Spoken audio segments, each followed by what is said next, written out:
Gracias, Nilton, nuevamente, muy agradecido con la invitación por parte del Ex Academy y también por parte del Ilustre Colegio de Abogados del Cusco. En esta ocasión vamos a conversar acerca de un poco del proceso de extinción de dominio, este proceso ciertamente nuevo, algunos lo conocen, otros no aún, y aspectos doctrinarios y también algunas corrientes o tendencias jurisprudenciales que se han ido dando desde la entrada en vigencia del Decreto Legislativo 1373 y su reglamento, pues, que regula este proceso de extinción de dominio. Ya he preparado algunas diapositivas, doctores, para que podamos ir viendo paso a paso este nuevo proceso. Bien, como antecedentes del proceso de extinción de dominio tenemos algunos, algunos tratados internacionales, convenciones, como por ejemplo la Convención de las Naciones Unidas contra el tráfico ilícito de estupefacientes y sustancias psicotrópicas, ¿ya? De Viena del año 88. También la Convención de las Naciones Unidas contra la delincuencia organizada transnacional, Palermo del año 2000. Otra Convención de las Naciones Unidas contra la corrupción, muy conocida, del año 2003. Y la no tan importante, o mejor dicho, la muy importante, las 40 recomendaciones del Grupo de Acción Financiera Internacional, del GAFI. Muy importantes estas 40 recomendaciones que las sugiero, las puedan revisar en algún momento, en especial la número 4, y que en general todos estos antecedentes internacionales o convenciones hacían referencia, pues, que era necesario que los estados regulen en su ordenamiento jurídico interno el tema del decomiso, ¿ya? Es decir, de expropiar, si es que se quiere decir así, o desposeer el patrimonio ilícito que en el transcurso del tiempo la delincuencia vaya obteniendo, ¿ya? Es decir, aquellas personas que son responsables de algún delito penal, ¿no? De algún ilícito, y que producto de este hayan adquirido cierto patrimonio, sea vehículos, inmuebles, entre otros, era necesario pues que los estados partes de estas convenciones regulen en sus ordenamientos un mecanismo eficaz, idóneo, para que se pueda desposeer este patrimonio y que pase a favor del Estado. Bien, entonces, dentro de estas recomendaciones, dentro de estas regulaciones que se hacen referencia en estas convenciones o tratados internacionales, surgía ya la necesidad de regular, de regular este aspecto. Si bien es cierto, antes de la entrada en vigencia del Decreto Legislativo 1373 y su reglamento que regulan el proceso de extinción de dominio, existía ya como antecedente el proceso de pérdida de dominio. Y aquí quiero hacer un paréntesis, colegas, para que podamos entender algo muy claro. Antes del año 2019, se encontraba vigente en el Perú el proceso de pérdida de dominio, ¿ya? Así se denominaba, proceso de pérdida de dominio. En el año 2019 entra en vigencia este decreto legislativo 1373 y su reglamento, con lo cual se crea la institución de la extinción de dominio, ¿ya? Y no solamente es un cambio de nomenclatura de pérdida por extinción, sino la extinción de dominio trae consigo una serie de modificaciones, una serie de variaciones, serie a su vez de instituciones jurídicas o denominaciones jurídicas, como vamos a ver más adelante, que hacen nuevo este proceso, que lo hacen distinto al otro. Porque, por ejemplo, como una de las diferencias, en el proceso de pérdida de dominio, se necesitaba de que haya una sentencia condenatoria en contra de una persona que era propietaria de un determinado bien ilícito, ¿ya? Se necesitaba que sea condenada esta persona para que recién pueda proceder el proceso de pérdida de dominio. Sin embargo, en el proceso de extinción de dominio ello no ocurre. A pesar de que no haya una sentencia condenatoria, hay una sentencia absolutoria, haya prescrito el delito, se haya sobreseído, esté incluso en investigación preliminar, preparatoria o en cualquier estado, ello no supedita al inicio del proceso de extinción de dominio. El proceso de extinción de dominio es eminentemente autónomo, independiente, no solamente del proceso penal, sino de cualquier otro proceso, un proceso civil, laboral, entre otros. Por eso, en su propia regulación, de este proceso de extinción de dominio se es expreso en el sentido de que el proceso de extinción de dominio no se encuentra supeditado a lo que se pueda resolver en otro proceso como en el proceso penal. Y a diferencia, como les decía, en el proceso de pérdida de dominio se necesitaba una sentencia condenatoria en contra del propietario, si se quiere decir, de la persona que se le había atribuido la comisión de un delito. ¿Ya? Entonces, esa es una diferencia notable, ¿no?, entre la anterior regulación con esta nueva regulación del proceso de extinción de dominio. Y entonces, estos antecedentes internacionales son muy importantes, en especial, como les decía, las 40 recomendaciones del Grupo de Acción Financiera Internacional, del GAFI. Y antes de hablar del proceso ya de extinción de dominio, es necesario hablar, pues, del derecho a la propiedad. Y la Constitución Política del Estado regula en su artículo 70 que el derecho de propiedad es inviolable. En efecto, el derecho de propiedad no se puede violar, pero hay alguna excepción, como más adelante lo señala el propio artículo 70. El Estado lo garantiza y se ejerce en armonía con el bien común y dentro de los límites de la ley. ¿Qué significa que el derecho de propiedad sea ejercido en armonía con el bien común y dentro de los límites de la ley? El bien común, como sabemos, es el bienestar general, el bienestar de la sociedad. Entonces, si una persona es propietaria de un determinado bien, un vehículo, un inmueble, tiene que ejercer este derecho de propiedad en armonía con el bienestar de la sociedad. Por lo tanto, no puede utilizar este vehículo o este bien inmueble para fines contrarios al ordenamiento jurídico, ¿no? O emplearlo para fines ilícitos, para cometer un delito, por ejemplo, o una actividad ilícita, ¿ya? Entonces, eso hace referencia al artículo 70 como una excepción. Muchos hacen referencia de que el derecho a propiedad es inviolable, no se puede violar, la extinción de dominio contraviene este derecho a la propiedad, porque se está expropiando a una persona de un determinado bien. Sin embargo, no se lee lo que a continuación señala el propio artículo 70, que si bien es cierto, el Estado garantiza este derecho de propiedad, sin embargo, este debe ejercerse en armonía con el bien común y dentro de los límites de la ley.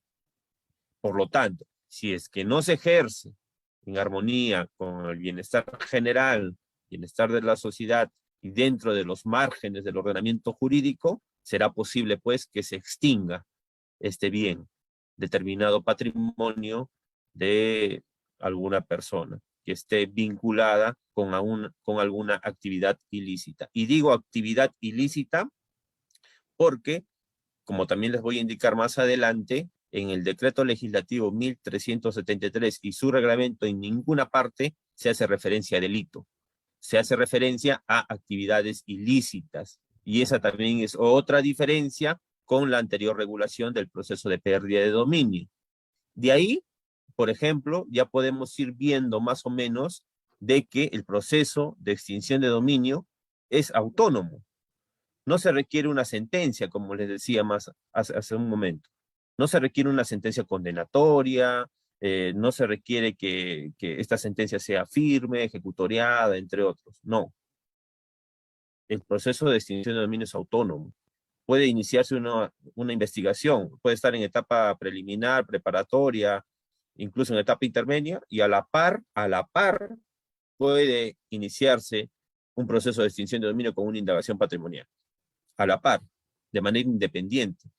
Incluso el proceso de extinción de dominio puede concluir antes que el proceso penal. No hay ningún problema, o puede concluir luego. Es aparte, es muy aparte el proceso de extinción de dominio. Tiene una propia regulación, no se habla de investigado, imputado, acusado, esos términos son eminentemente penales.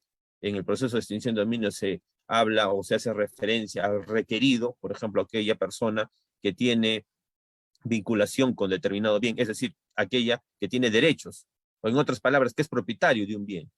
A esa persona se le considera requerido, y que no necesariamente esta persona que es propietaria de un bien puede estar en el proceso penal, si es que lo queremos comparar, no necesariamente esta persona en el proceso penal puede estar siendo investigado.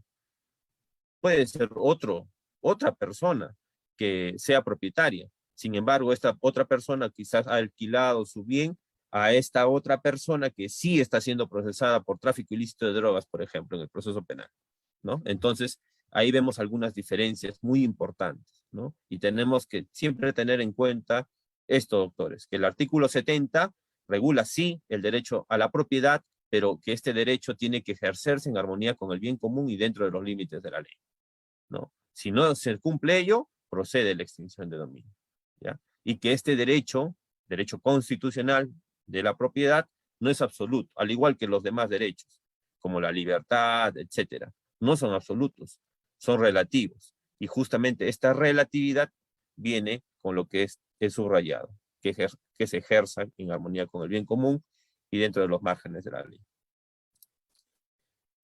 Como concepto de la extinción de dominio tenemos que es una consecuencia jurídico-patrimonial que traslada a la esfera del Estado la titularidad de los bienes que constituyan objeto, instrumentos, efectos o ganancias de actividades ilícitas, ¿ya? Mediante sentencia emitida, siempre respetándose el debido proceso, sin indemnización ni contraprestación alguna a favor del requerido, hablamos ya del requerido, o terceros. Terceros también es otro término que se encuentra regulado en este proceso de extinción de dominio. Es una consecuencia, en efecto, consecuencia si es que una persona no ha cumplido lo que hemos señalado hace un momento, es decir, haber ejercido en armonía con el bien común su derecho de propiedad. ¿Bien? Y por lo tanto, el bien de su propiedad hasta ese momento pasa ya a ser de propiedad del Estado, ¿ya? Siempre y cuando estos bienes encajen en estos supuestos, que son genéricos, pero más adelante vamos a ver cuáles son los presupuestos en sí del proceso de extinción de dominio. Estos son generales, que constituyen un objeto, es decir, que sobre este bien haya recaído alguna actividad ilícita, ¿ya? Haya recaído alguna actividad ilícita, por ejemplo, dinero en efectivo, en el caso de lavado de activos, ¿no? Digamos, a una persona que traslada cantidades superiores a las permitidas por ley al pasar la frontera. Digamos, acá en Tacna, por ejemplo, hay personas que son intervenidas cuando llevan dinero en cantidad superior a la permitida por ley a Chile, o viceversa, cuando traen de Chile al Perú dinero en cantidad superior a la permitida por ley sin haber declarado la cantidad del mismo ante la autoridad aduanera. Son intervenidas, este dinero es retenido, se le da un plazo de 72 horas a la persona para que pueda justificar o acreditar el origen lícito inmediato del dinero. Si no lo hace, se considera ya indicio, y así lo señala la ley 28.306, indicio de la comisión de la actividad ilícita de lavado de activos, ¿ya? Sin perjuicio de otras, ¿no?, que pueda determinar el Ministerio Público.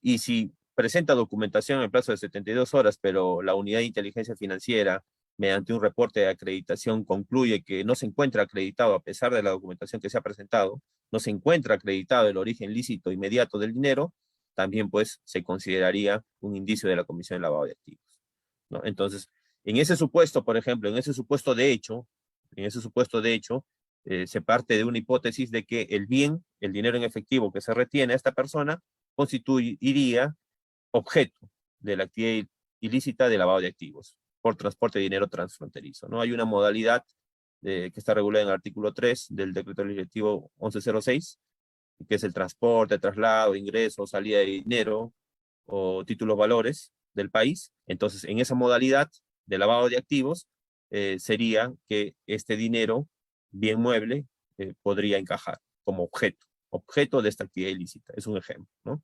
Instrumento, quizás ya muchos sabemos, aquellos bienes que son utilizados, son empleados, son destinados para fines ilícitos. Por ejemplo, una persona que tiene un vehículo, utiliza este vehículo para microcomercializar estupefacientes, drogas, ¿ya? O tiene una casa que lo utiliza como fumadero, ¿no?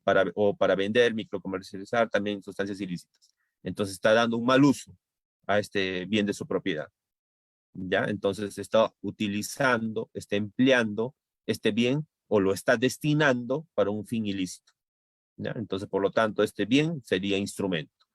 Efectos o ganancias, que es el producto del delito, como señalan. como se señala en la doctrina, ¿no? El efecto es algo más inmediato, es algo más inmediato. Por ejemplo, una persona que microcomercializa sustancias ilícitas, producto de la microcomercialización, obtiene dinero, ¿no? De la venta.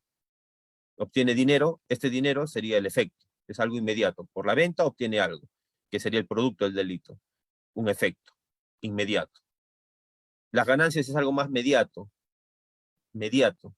Por ejemplo, producto de esta venta de la microcomercialización de drogas, obtiene dinero.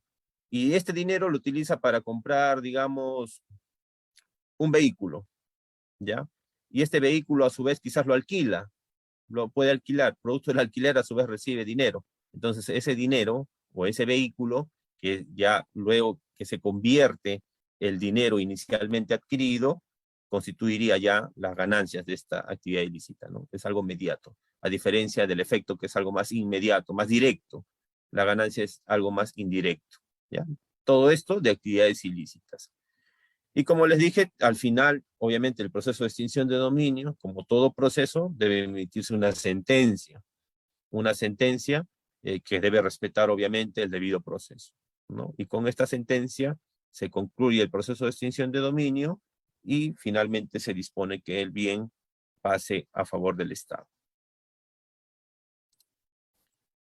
Este decreto legislativo 1373 y su reglamento, que regulan el proceso de extinción de dominio, en su artículo primero hacen referencia al ámbito de aplicación, ¿ya? El artículo primero de su título preliminar. ¿Y qué nos dice? Que el proceso de extinción de dominio recae sobre todo bien patrimonial que constituye objeto, instrumento, efectos o ganancias que tienen relación o que se derivan de las siguientes actividades ilícitas. Como les dije, en toda la regulación del proceso de extinción de dominio, decreto legislativo 1373, como su reglamento, se hace referencia siempre a actividades ilícitas. No se hace referencia a delito. ¿Por qué? Porque delito es algo más penal, ¿no? Sabemos que en derecho penal, para que un hecho sea considerado delito, ¿qué tiene que ser? Típico, antijurídico, culpable, algunos señalan punible, ¿no? Entonces, como esas categorías son especialmente mencionadas o tratadas en el derecho penal, en el proceso de extinción de dominio no se trasladan estas categorías, porque el proceso de extinción de dominio hemos dicho que es autónomo. El proceso de extinción de dominio no es un proceso penal, o no es un proceso civil, o no es un proceso administrativo, no, es un proceso, como su nombre lo dice, de extinción de dominio. Es así, como existe un proceso penal, hay un proceso de extinción de dominio. Como existe un proceso civil, hay un proceso de extinción de dominio. Es autónomo, ¿no? Entonces tenemos que tener en claro eso, doctores.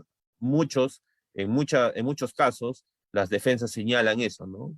Que no hay sentencia condenatoria, no se le ha condenado a mi patrocinado, o a mi patrocinado aún recién se le está investigando, está en etapa formalizada, o se ha sobreseído su caso, o se ha emitido sentencia absolutoria, o ha prescrito el delito. Esas alegaciones, por ejemplo, están bien, pero dentro del plano de un proceso penal. En un proceso de extinción de dominio, ello no tendría mayor relevancia. ¿Por qué? Porque el proceso, una vez más les digo, es autónomo, y solamente se requiere una vinculación del bien, ojo, colegas, del bien con una actividad ilícita, no de la persona. La persona no, porque como les digo, aquí, en el proceso de extinción de dominio, no se persigue a personas. En el proceso penal sí, se persigue, ¿no? El Ministerio Público persigue el delito, ¿no? Y por lo tanto, al responsable de quien ha cometido este delito. Sin embargo, en el proceso de extinción de dominio no ocurre ello. En el proceso de extinción de dominio se persigue el bien o la cosa, ¿no? El patrimonio ilícito. Eso es lo que se persigue, ¿ya? Como por ejemplo, a modo de ejemplo, les indico, por ejemplo, cuando se inicia una indagación patrimonial, que su símil sería una investigación, si es que se quiere decir así, para que me puedan entender, colegas, ya, cuando se inicia una investigación, disposición número 1, en penal, por ejemplo, iniciar diligencias preliminares en contra de Juan Pérez, digamos, por el delito tal en agravio del Estado o de tal persona, ¿no? Eso no ocurre, por ejemplo, en el proceso de extinción de dominio. Cuando se abre investigación o se inicia indagación patrimonial, ¿qué se dispone en la disposición número 1?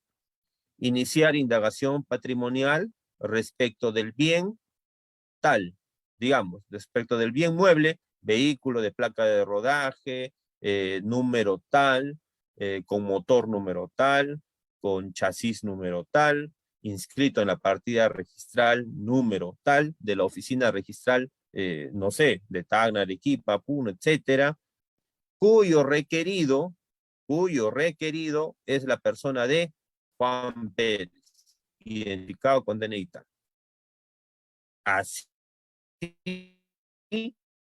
será el inicio de un patrimonio. Y ya, si es que ustedes quieren comparar, digamos, un proceso penal, el acto postulatorio más importante, si es que se quiere decir así, del Ministerio Público para atribuir un delito ya a nivel judicial respecto de una persona es la acusación. En el proceso de extinción de dominio existe la demanda.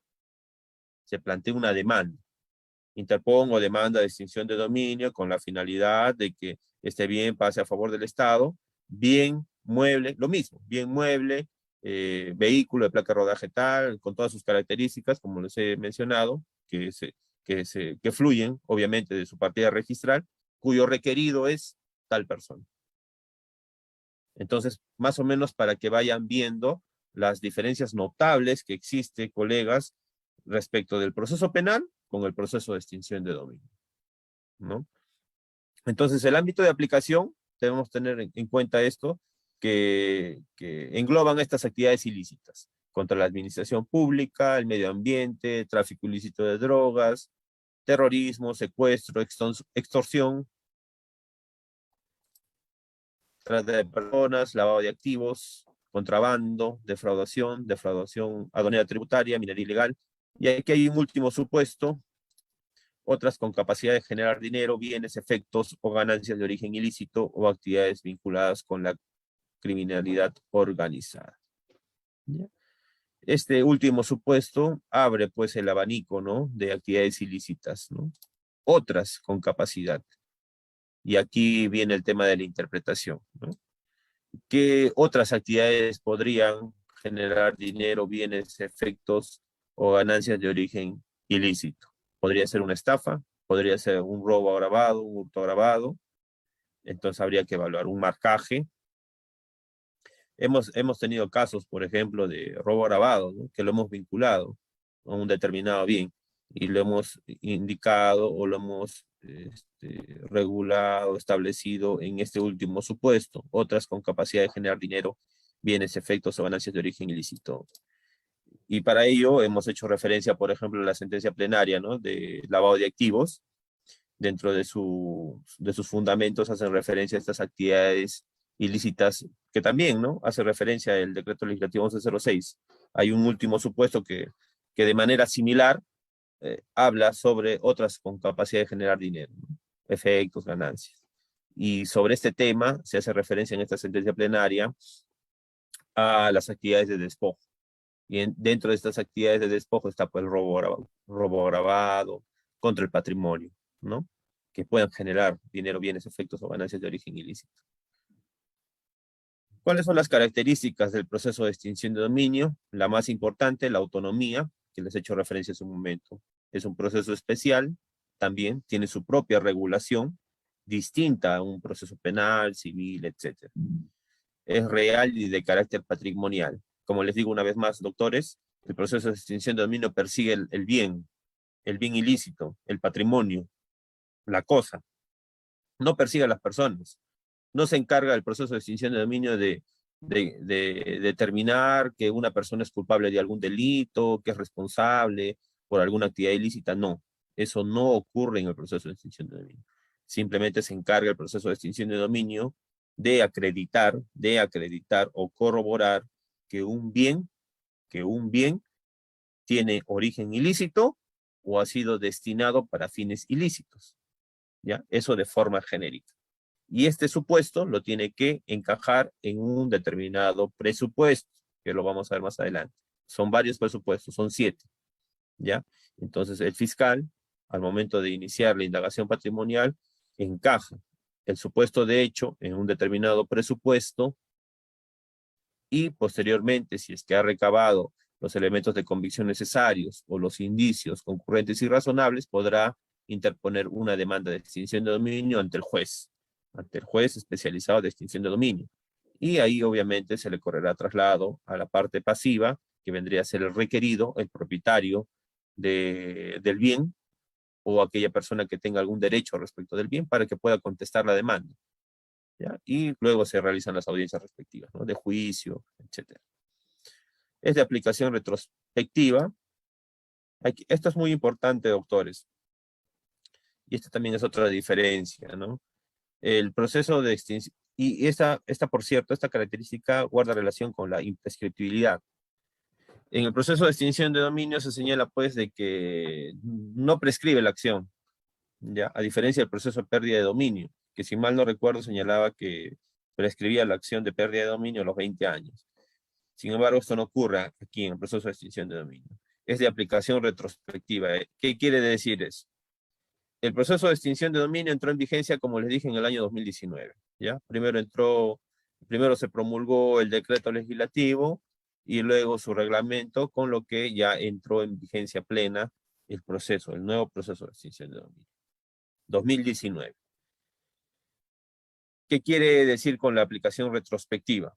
De que si un bien fue adquirido de manera ilícita, por ejemplo, en el año 2008, es decir, con anterioridad a la entrada en vigencia de este decreto legislativo 1373, sí puede proceder el proceso de extinción de dominio. Este bien que ha sido adquirido de manera ilícita en el año 2008, sí puede ser susceptible de un proceso de extinción de dominio. No existe la prescripción en el proceso de extinción de dominio.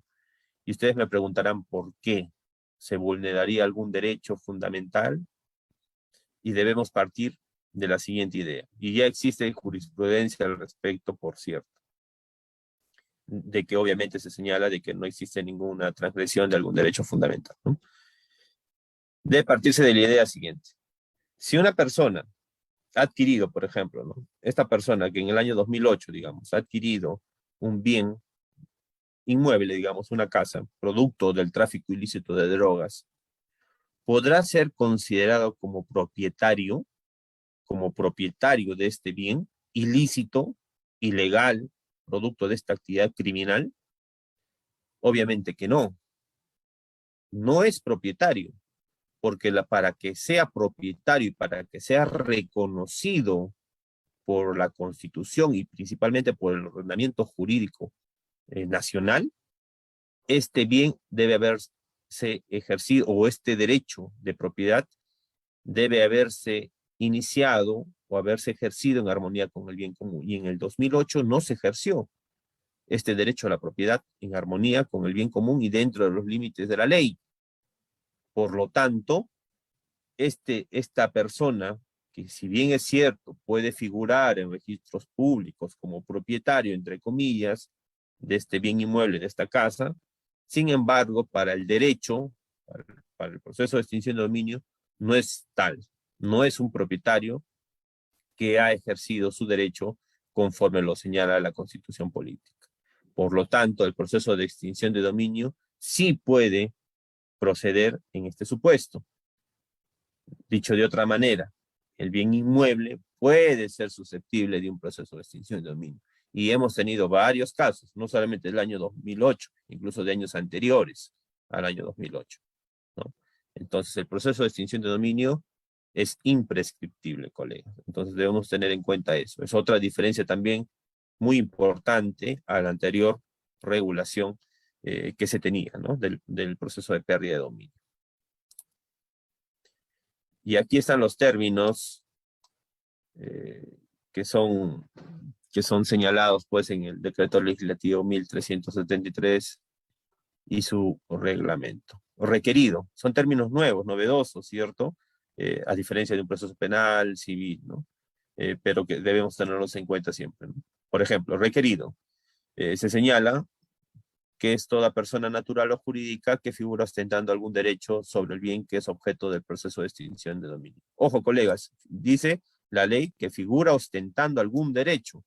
No necesariamente tiene que figurar en registros públicos como propietario, porque puede haber un contrato privado, por ejemplo, que finalmente no ha sido inscrito en registros públicos, ¿no? Y por lo tanto, esta persona que ha adquirido un determinado bien, su derecho no está inscrito formalmente en registros públicos, pero sí es propietario en mérito de este contrato privado, ¿no? Que se puede haber celebrado. Por lo tanto, tendrá algún derecho y por lo tanto tendrá que respetarse este derecho. Respetarse en el sentido de que debe ser comprendido dentro del proceso de extinción de dominio para que él pueda alegar lo que considera pertinente respecto de su derecho, respecto de su patrimonio, y que será obviamente sometido a debate en las audiencias respectivas o durante la indagación patrimonial, si es que se considera así, ¿no? Puede ser una persona natural o una persona jurídica, una empresa, por ejemplo. Actividad ilícita, no delito. Ojo, no delito, actividad ilícita.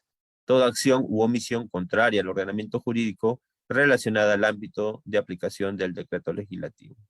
Como vemos, hace referencia de manera genérica a toda acción u omisión contraria al ordenamiento jurídico. ¿Ya? Contraria al ordenamiento jurídico. Relacionada al ámbito de aplicación. Ya hemos hecho referencia hace un momento al ámbito de aplicación, todo el catálogo de actividades ilícitas, ¿no? Incluso otras que puedan generar efectos ganancias de producto justamente de estas actividades ilícitas, ¿no? Bien patrimonial, todos aquellos que pueden generar utilidad, rentabilidad u otra ventaja que represente un interés económico relevante para el Estado. Los bienes en general tienen que generar utilidad, rentabilidad u otra ventaja, y esto es muy importante, que represente un interés económico relevante para el Estado. Y es uno de los criterios justamente que se señala en el decreto legislativo 1373 y su reglamento. Para que un bien sea susceptible de un proceso de extinción de dominio, tiene que representar un interés económico relevante para el Estado. No puede ser susceptible de un proceso de extinción de dominio cualquier bien, ¿no? Hay algunos criterios, como por ejemplo, en caso de dinero en efectivo, no se hace mayor distinción, ¿no? Cualquier cantidad puede ser susceptible del proceso de extinción de dominio. La ley no hace alguna distinción o algún margen que sea superior a determinado monto, no lo hace. En cuanto a otros bienes, señala que debe ser mayores, su valor mayores a 4 unidades impositivas tributarias. ¿Ya, colegas? Entonces debemos tener en cuenta eso. Su valor mayor a 4 unidades impositivas tributarias. Si es menor, no procedería el proceso de extinción de dominio. Tiene que ser mayor para que pueda instaurarse un proceso de extinción de dominio. Salvo que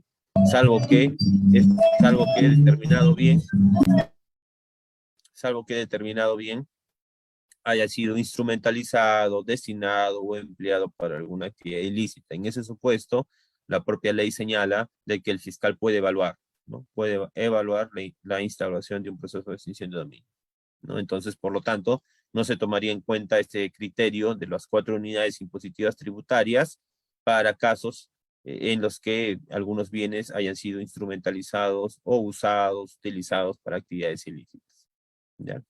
En otras palabras, para aquellos bienes que hayan constituido instrumentos de actividades ilícitas. Tercero, toda persona natural o jurídica diferente al requerido que se apersona al proceso de dominio, el proceso de extinción de dominio, reclamando tener algún derecho sobre el bien. Cualquier otra persona puede apersonarse al proceso de extinción de dominio indicando que tiene algún derecho, ¿no? Quizás tiene alguna deuda respecto del bien, ¿no? Alguna hipoteca, alguna garantía real, ¿no? Entonces puede también apersonarse al proceso indicando ello para que justamente se le pueda reconocer su derecho dentro del proceso de extinción de dominio. Y aquí están los presupuestos de procedencia, ¿no? Como les dije hace un momento. El más usado o el más común es el primero, ya aquellos bienes que constituyan objeto, instrumento, efectos o ganancias de la comisión de actividades ilícitas, algo que por ley deban ser destruidos o no sean susceptibles de valoración patrimonial. ¿Ya? Ya hemos hecho referencia hace un momento cuando cuándo un bien puede constituir objeto, instrumento, efectos o ganancias de la comisión de actividades ilícitas, ¿no? Otro de los presupuestos también muy frecuente son aquellos cuando algún bien constituya un incremento patrimonial no justificado, ¿no? De persona natural o jurídica, por no existir elementos que razonablemente permitan considerar que provienen de actividades lícitas, ¿ya? Este es un presupuesto muy usado también para el inicio de indagaciones patrimoniales. Aquellos bienes, pues, que puedan constituir un crecimiento patrimonial inusitado de alguna persona, ¿no? Ya sea natural o jurídica, alguna empresa, ¿no?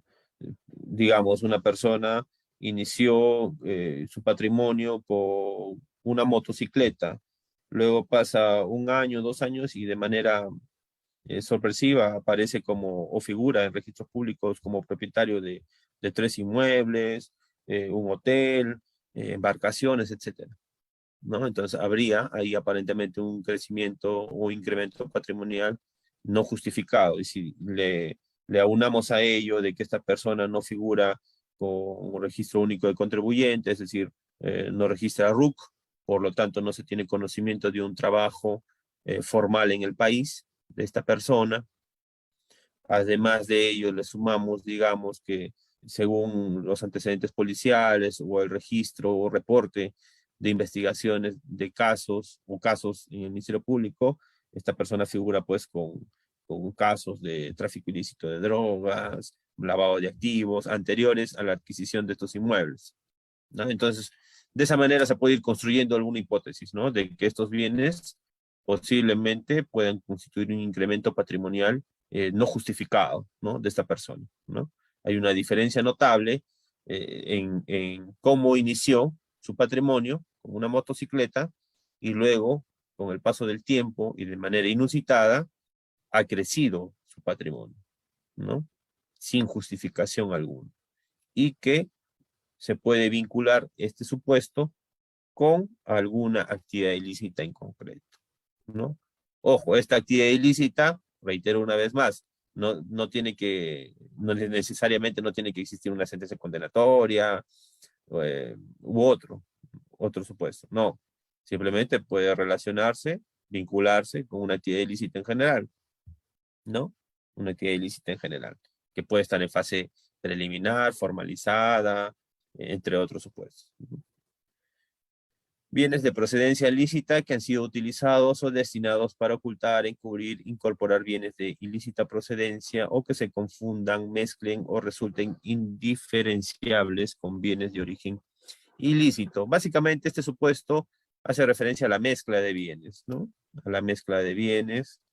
Aquellas personas, por ejemplo, de que producto de actividades ilícitas, digamos, tienen empresas, inyectan capital a estas empresas, pero de origen ilícito, ¿no? Digamos, producto de alguna actividad ilícita, de lavado de activos, por ejemplo, tienen algunas empresas ya constituidas, pero producto de esta actividad ilícita, de sus ganancias, inyectan, ¿no? Hacen crecer el capital de estas empresas y de otras más.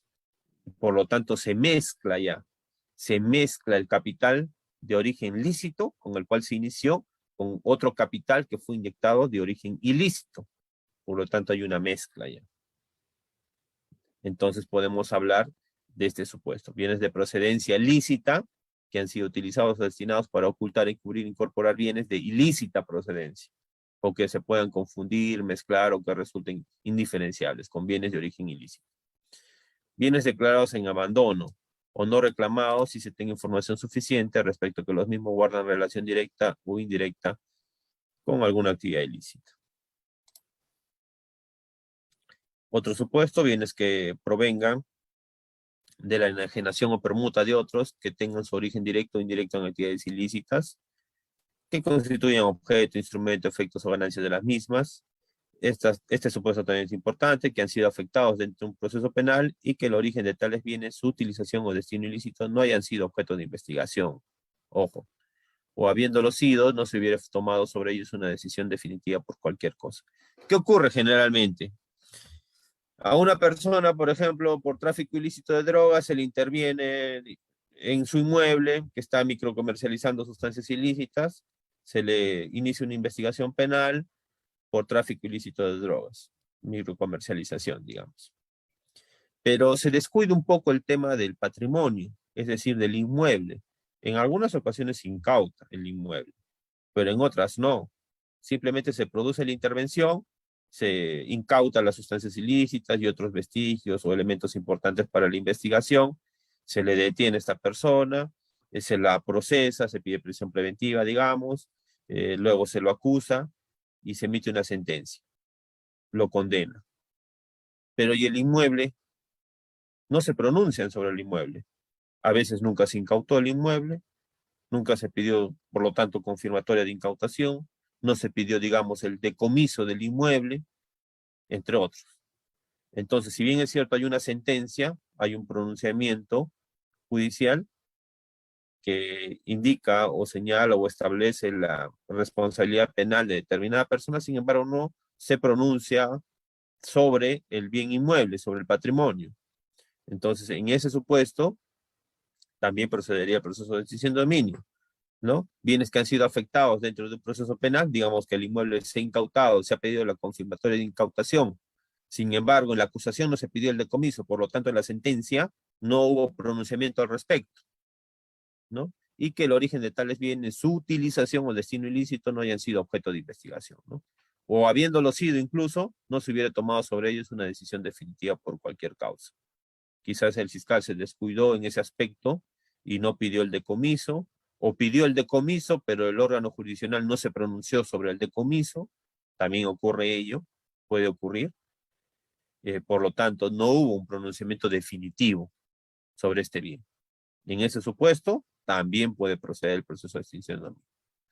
Bienes objeto de sucesión por causa de muerte, y los mismos se encuentran dentro de cualquiera de los presupuestos anteriores. Este último supuesto se puede relacionar con otro, es decir, puede ir a la par con otro.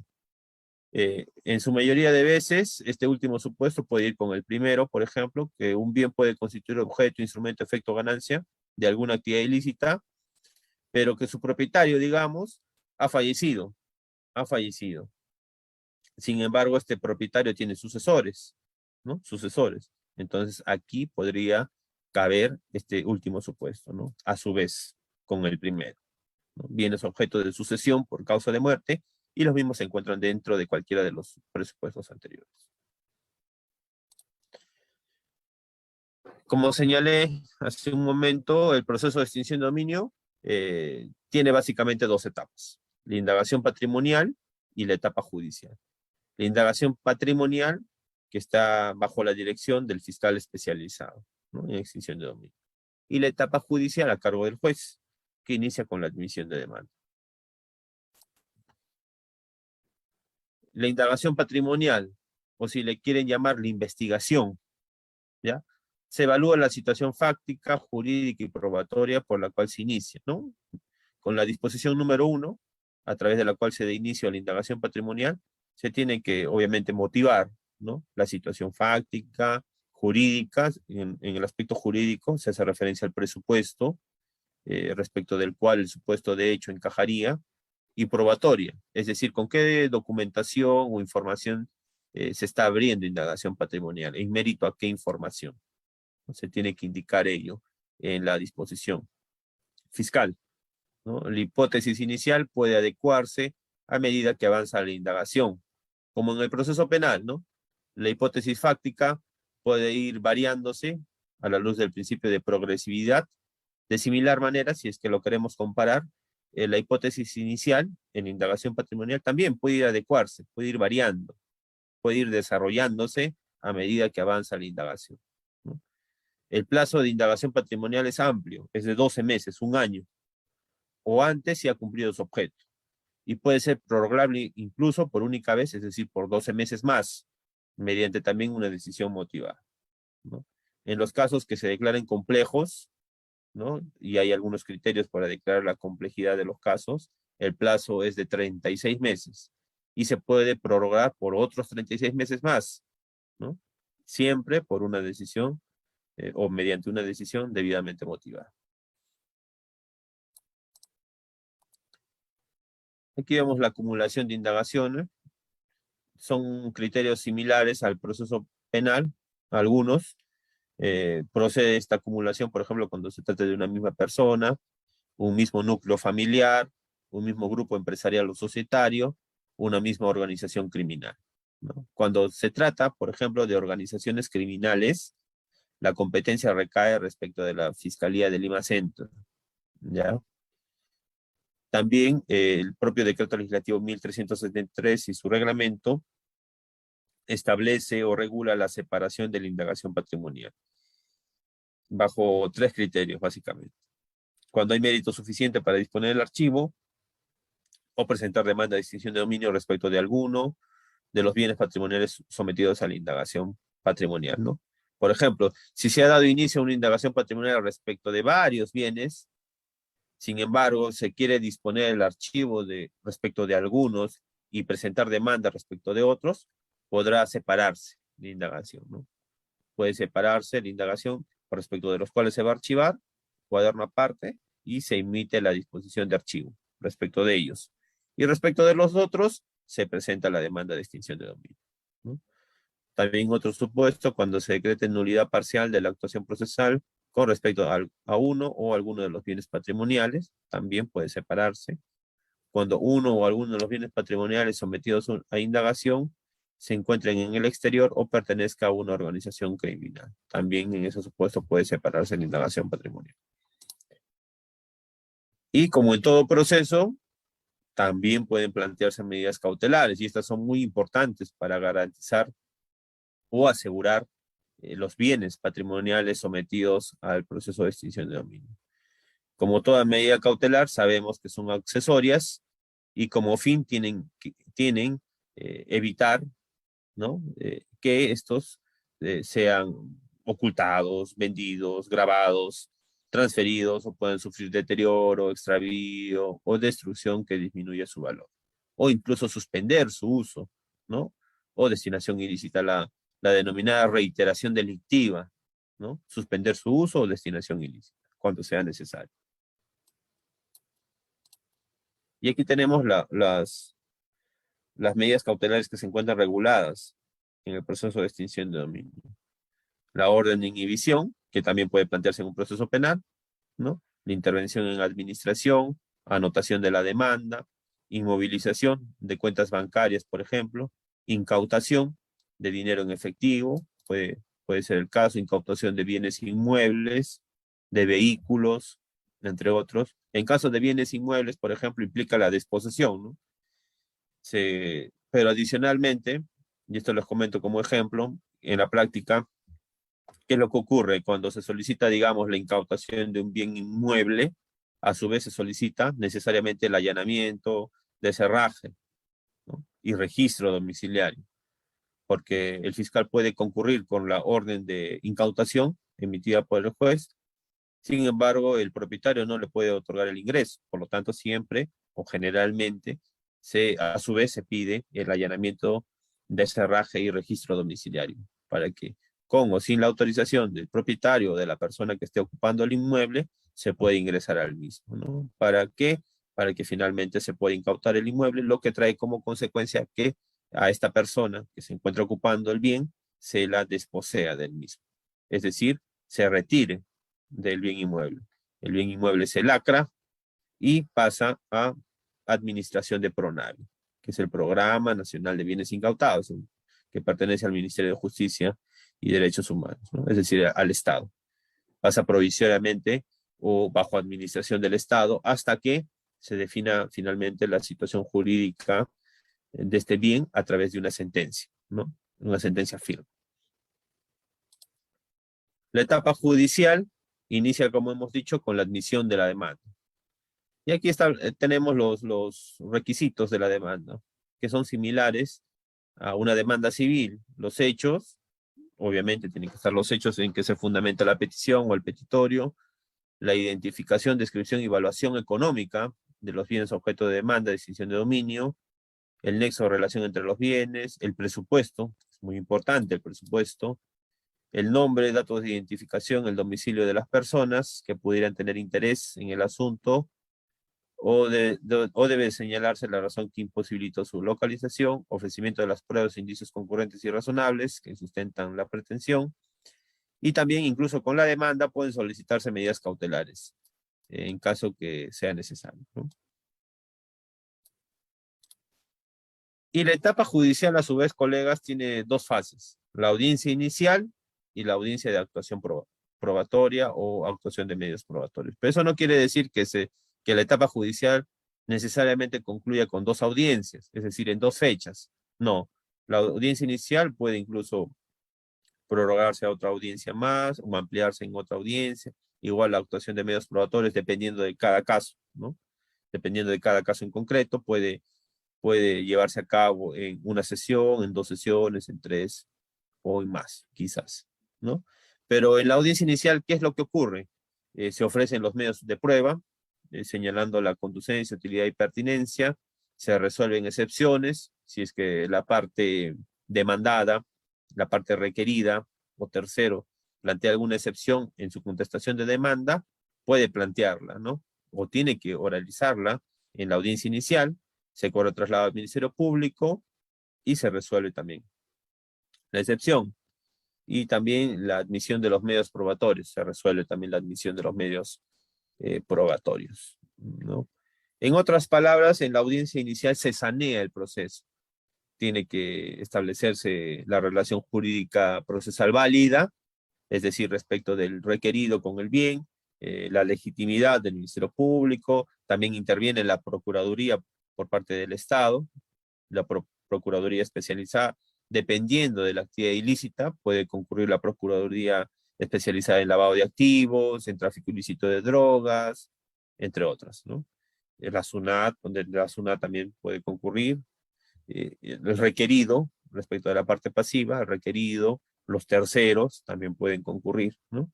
Entonces, como les digo, en otras palabras, en la audiencia inicial se sanea el proceso de extinción de dominio para que ya se pase a la fase de audiencia de actuación de medios probatorios. En esta fase se actúan ya los medios probatorios. La prueba documental, pueden concurrir testigos, se los interroga como un proceso penal. Se los interroga, la defensa del requerido también los puede interrogar, y todas las técnicas de litigación oral pueden emplearse en esta fase de actuación de medios probatorios. Y concluye esta con los alegatos finales, ¿no? Con los informes orales o alegatos finales de las partes. Ministerio Público, Procuraduría, requerido y si es que hubiere un tercero, ¿no? Y se expide sentencia dentro del plazo de 15 días hábiles, con lo que termina la etapa judicial en primera instancia. Pero puede incluso interponerse recurso de apelación contra la sentencia dentro del plazo de ley, ¿no? Y la segunda instancia, que vendría a ser en este caso, en el caso del sur, por ejemplo, en el caso de los distritos judiciales de Tacna, Puno, Moquegua, Arequipa, Madre de Dios, Apurímac, Cusco, la competencia recae en la Sala de Extinción de Dominio de Arequipa, ¿ya? De Arequipa. Esta Sala de Extinción de Dominio tiene competencia para conocer los recursos de apelación o cualquier otra incidencia que pueda suscitarse, ¿no? Esta Sala de Extinción de Dominio, como les decía, de Arequipa, tiene competencia para pronunciarse respecto de ello, en segunda instancia, ¿ya? Respecto a estos distritos judiciales del sur. ¿Ya? También hay otra Sala de Extinción de Dominio en el norte y también otra en Lima. Con el pronunciamiento o la sentencia de vista que emita la Sala de Extinción de Dominio de Arequipa u otras, como les he indicado, a nivel nacional, concluye el proceso de extinción de dominio de manera definitiva. No existe una tercera instancia, no existe una cuarta instancia, no se puede interponer recurso de casación, lo señala de manera expresa el decreto legislativo 1333 y su reglamento, no existe el recurso de casación, por lo tanto no se puede recurrir a la Corte Suprema. ¿Ya? Es también otra novedad que regula el proceso de extinción de dominio. Con la sentencia de vista de segunda instancia, concluye el proceso de extinción de dominio. Y aquí he traído un flujograma respecto de las etapas, ¿no? La etapa de indagación patrimonial y la etapa judicial. Esto del respecto del plan de implementación del subsistema de extinción de dominio. En cuanto a la jurisprudencia, voy a hacerles mención de manera muy rápida a un caso muy novedoso, muy importante, que se ha dado acá en el sur, ¿no? Es un auto de vista, el 4/2022, del 19 de enero del año 2022, expediente 2/2022. Los hechos, de manera muy breve. Un vehículo marca Volvo, de similares características al de la fotografía, se le interviene en junio del año 2018, ¿ya? Personal policial lo interviene a este vehículo, y en la tolva de este vehículo encuentra dentro de bolsas comestibles diversa cantidad de licor, ¿no? Se le abre una investigación al propietario del vehículo por el presunto delito de contrabando, ¿ya? Sin embargo, la investigación penal se archiva. ¿Por qué? Porque la mercancía incautada ascendía aproximadamente a 11.000 soles, es decir, a una cantidad inferior a las 4 unidades impositivas tributarias, ¿no? Como sabemos, en la ley 28.008, la ley de delitos aduaneros, para que se configure un delito de contrabando, tiene que superar las 4 unidades impositivas tributarias, ¿no? Respecto de la mercancía que se puede incautar, ¿no? En este caso no superaba, ¿no? Llegaba aproximadamente a 11.000 soles. No superaba las 4 unidades impositivas tributarias, se archiva el proceso penal o la investigación penal, porque constituiría en todo caso una infracción administrativa aduanera, ¿no? Entonces, ¿qué sucede? Se dio inicio a una indagación patrimonial, a pesar que se archivó, ojo, se archivó. ¿Y por qué se archivó?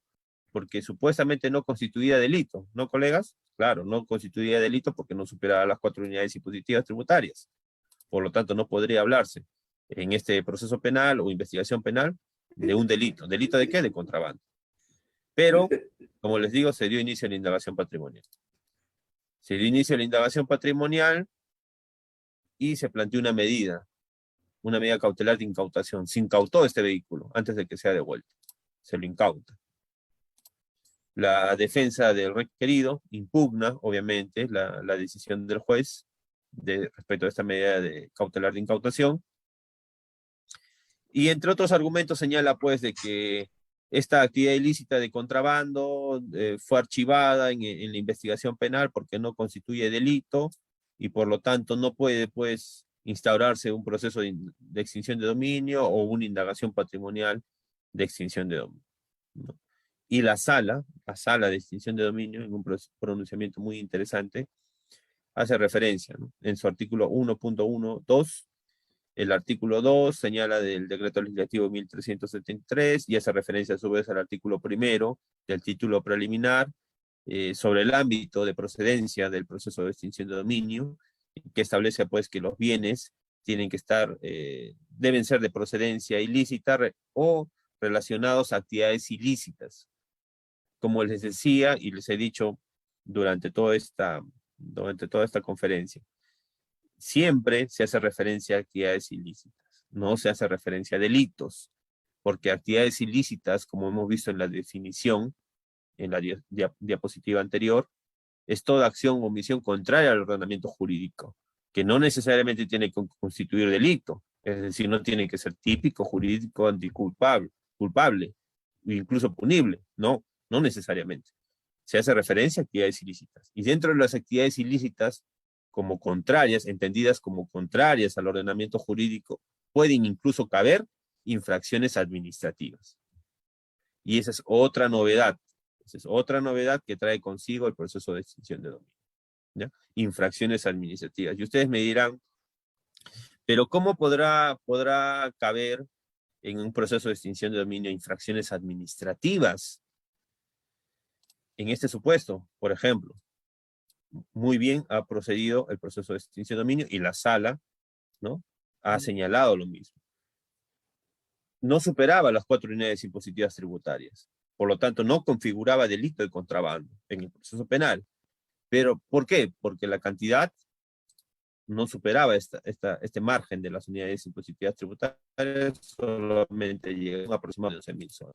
Sin embargo, debe tenerse en cuenta, como lo señala aquí en otro de los fundamentos, ¿Cuál es la razón de ser del proceso de extinción de dominio? Entre otras razones que se señalan en la exposición de motivos. Justamente todo este proceso de extinción de dominio nace porque las organizaciones criminales, los delincuentes o la delincuencia común en general, a lo largo del tiempo se ha ido analizando de que poco o no mucho le importaba de que estas personas puedan ir o puedan privárseles de su libertad. ¿Esto qué quiere decir? De que una persona que cometía algún ilícito penal, dentro de su concepción estaba la posibilidad de que pueda en un determinado momento de descubrirse determinado hecho, llevársela, procesársela mediante un proceso penal y finalmente llegar a un establecimiento penitenciario, privársela de su libertad. Eso estaba como una posibilidad. Sin embargo, a medida del tiempo, estas personas, a pesar de ello, iban adquiriendo patrimonio ilícito. Y respecto de este último, la justicia o el derecho no hacía nada o hacía poco, ¿no? Peor aún con el proceso de pérdida de dominio que se requería la sentencia condenatoria firme, y sabemos que en los procesos penales, por diversos motivos, pueden archivarse los mismos, ya sea por prescripción, ya sea por sobreseguimiento, por alguna cuestión, por alguna formalidad de prueba ilícita, prueba irregular, etcétera, pueden caerse los procesos penales. Y no necesariamente un proceso penal con absolución pueda indicarse en el mismo o establecerse la inocencia de una persona, porque puede absolverse por duda, puede absolverse por insuficiencia probatoria, entre otros supuestos, ¿no? Entonces, ¿y qué sucede con el patrimonio? No sucedía nada, simplemente las personas iban sumando patrimonio ilícito cada vez más y más, en especial las organizaciones criminales. Entonces, una de las razones de ser del proceso de extinción de dominio era ello, de atacar este patrimonio ilícito, que en la medida del tiempo o con el paso del tiempo, las personas iban adquiriendo, ¿no? Entonces, en la exposición de dominio, perdón, en la exposición de motivos del decreto legislativo 1373, en el acápite tercero, se señala expresamente el alcance patrimonial de la extinción de dominio. Y señala lo siguiente: cabe resaltar que esa injusticia extrema no solo se verifica con bienes patrimoniales que son adquiridos con la comisión de actos delictivos o destinados a los mismos, sino también con todo acto que, sin llegar a configurar un delito, es contrario al ordenamiento jurídico, como lo serían, por ejemplo, las faltas administrativas. Pues quienes adquieren o disponen de sus bienes observando el ordenamiento se verían en una posición de inferioridad frente a quienes adquieren o disponen de sus bienes sin observar el mismo. Por lo que no únicamente se refiere a actividades enunciadas expresamente, sino está referida a toda actividad ilícita con determinadas características que no siempre se va a tipificar un delito, ¿no? Entonces, reafirma aquí la sala de extinción de dominio de que no toda actividad ilícita tiene que ser compatible, si es que lo queremos llamar así, con un delito tipificado en el Código Penal, sino también puede encajar en una infracción administrativa, como lo vemos aquí, por ejemplo, ¿no? Que no superaba las 4 unidades impositivas tributarias, pero a pesar de ello, se pudo incautar el vehículo. Esta decisión fue aceptada por el órgano jurisdiccional y también confirmada por la sala de extinción de dominio, ¿no? Incluso señala la sala, en el caso en concreto, correspondería aplicar la ley 28.008, que calificaría el hecho como una infracción administrativa, por lo que se concluye que la actividad ilícita a la que se refiere nuestra legislación no abarca únicamente circunstancias que sean consideradas delito, sino pueden incluir otras capaces de generar dinero, bienes, efectos o ganancias de origen ilícito. Por lo que el propósito y espíritu del decreto legislativo 1373 no se circunscribe a considerar los delitos, como alega la defensa, ¿no?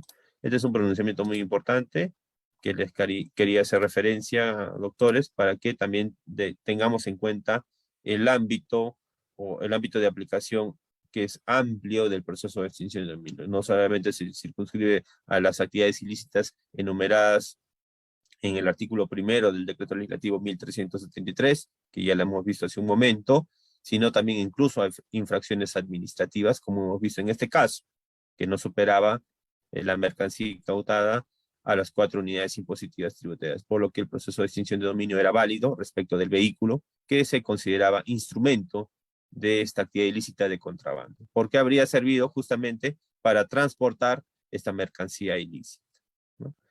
Bueno, colegas, eso sería todo en cuanto a mi participación. Estoy atento a las preguntas o consultas que puedan formular. Una vez más, muchas gracias, Nilton, y a Alex Academy por la invitación a esta conferencia.